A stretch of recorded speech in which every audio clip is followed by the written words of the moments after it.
Как сделать камин в домашних условиях? Вот мы уже делаем. В первой части нашего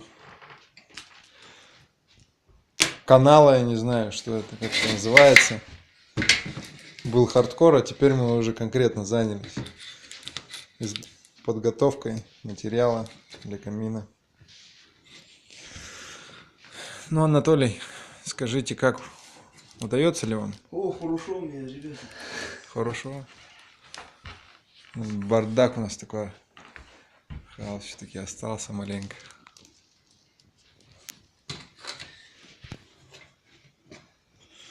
Вот у нас на телевизоре первая часть наших уроков.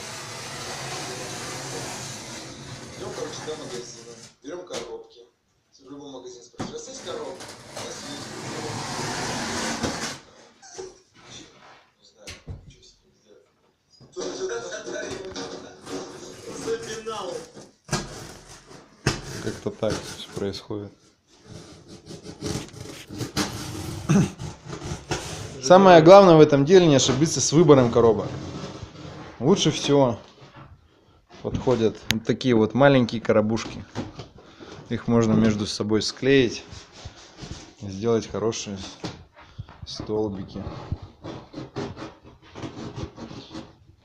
Ставьте лайки, подписывайтесь.